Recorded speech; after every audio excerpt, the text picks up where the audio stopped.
दोस्तों, आईपीएल 2026 का 60वां मुकाबला गुजरात केकेआर के बीच ईडन गार्डन में खेला गया, जहां मुकाबले की शुरुआत टॉस के साथ हुई।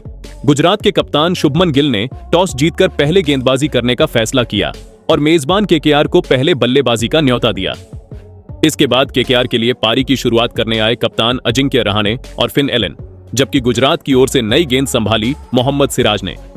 सिराज ने शुरुआत से ही शानदार लाइन लेंथ रखी और पहले ओवर से सिर्फ 5 रन दिए।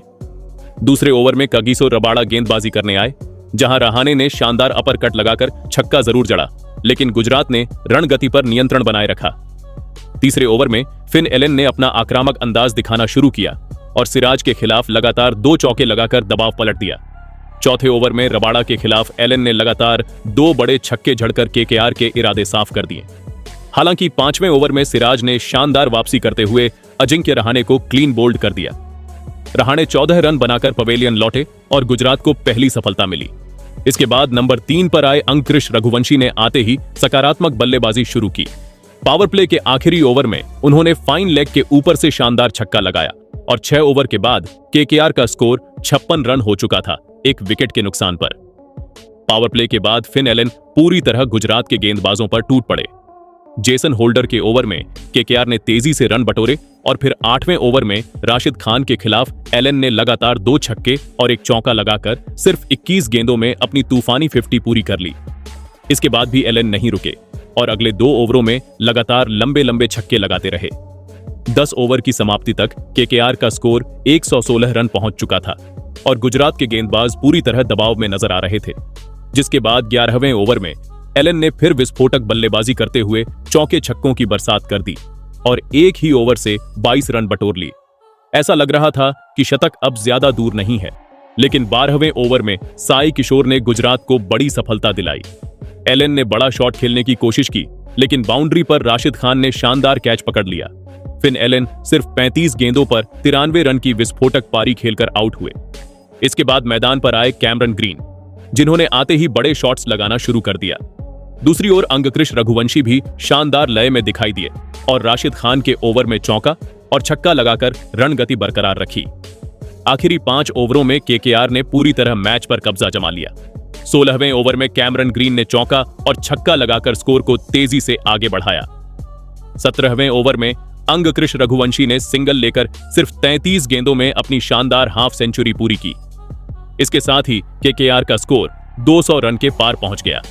18वें ओवर में ग्रीन ने फिर लंबा छक्का लगाया, लेकिन असली तूफान आया 19वें ओवर में, जब अंकुरिश ने मोहम्मद सिराज के खिलाफ लगातार 3 छक्के और 1 चौका झड़कर मैच का रुख पूरी तरह बदल दिया। आखिरी ओवर में ग्रीन ने चौका लगाकर अपनी 50 पूरी की। 20 ओवर खत्म होने तक केकेआर ने सिर्फ 2 विकेट खोकर 247 रन का विशाल स्कोर खड़ा कर दिया। अंकुरिश रघुवंशी ने 44 गेंदों पर 82 रन की शानदार पारी खेली, जबकि कैमरन ग्रीन ने 28 गेंदों पर नाबाद 52 रन बनाए। अब गुजरात के सामने जीत के लिए 248 रन का विशाल लक्ष्य था, जिसके बाद में गुजरात की टीम इस लक्ष्य का पीछा करने आई, जहां गुजरात की ओर से पारी की शुरुआत करने आए कप्तान शुभमन गिल और साई सुदर्शन, जहां इन दोनों बल्लेबाजों ने पहले ओवर से ही अटैकिंग बल्लेबाजी करनी शुरू कर दी। खास तौर पर साई सुदर्शन ने शुरुआत के 2-3 ओवरों में केकेआर के फास्ट गेंदबाजों के खिलाफ अटैक किया और लगातार छक्के और चौके लगाए, जहां पहले 3 ओवरों में ही गुजरात की टीम के 42 रन बन गए थे। लेकिन फिर चौथे ओवर में साई सुदर्शन इंजर्ड होकर पवेलियन लौट गए, जिसके बाद बल्लेबाजी करने आए निशांत सिंधु भी ज्यादा कुछ कमाल नहीं कर पाए और 5वें ओवर में आउट हो गए। लेकिन उसके बाद में बल्लेबाजी करने आए जोश बटलर ने शुभमन गिल के साथ में मिलकर गुजरात की पारी संभाला और एक साझेदारी बनानी शुरू कर दी। जहां जोश बटलर ने शुरुआत में अपना समय लिया, लेकिन दूसरी ओर मौजूद शुभमन गिल ने लगातार छक्के और चौके लगा रहे थे और तेजी के साथ में गुजरात का स्कोर आगे की तरफ बढ़ रहा था, जहां देखते ही देखते जोश बटलर और शुभमन गिल ने गुजरात के स्कोर को 10वें ओवर में 100 रन के पार पहुंच गया। वहीं फिर 11वें ओवर में शुभमन गिल ने अपनी हाफ सेंचुरी पूरी कर ली, जिसके बाद में शुभमन गिल और जोश बटलर ने मिलकर तेजी के साथ में बल्लेबाजी की। 11 से 15 ओवर तक जोश बटलर और शुभमन गिल के बल्ले से लगातार छक्के और चौके देखने को मिले। अब लास्ट 5 ओवरों में गुजरात को जीत के लिए 85 रन चाहिए थे, जहां 16वें ओवर में जोश बटलर ने 1 छक्का और 1 चौका लगाकर अपनी हाफ सेंचुरी पूरी कर ली। लेकिन 17वें ओवर में शुभमन गिल को सुनील नारायण ने आउट कर दिया। जहां शुभमन गिल ने गुजरात के लिए 49 गेंदों पर 85 रन बनाए, जिसके बाद में साई सुदर्शन वापस गुजरात के लिए बल्लेबाजी करने आए और फिर अंत में साई सुदर्शन और जोश बटलर ने बड़े शॉट लगाकर गुजरात को लक्ष्य तक पहुंचाने की कोशिश जरूर की, लेकिन केकेआर की टीम के गेंदबाजों ने गुजरात को लक्ष्य तक पहुंचने नहीं दिया और अंत में गुजरात की टीम 20 ओवर में 218 रन ही बना सकी और केकेआर ने यह मैच 29 रन से जीत लिया। तो दोस्तों, आपके हिसाब से केकेआर की इस जीत का असली हीरो कौन है? अपनी राय कमेंट में जरूर बताइएगा।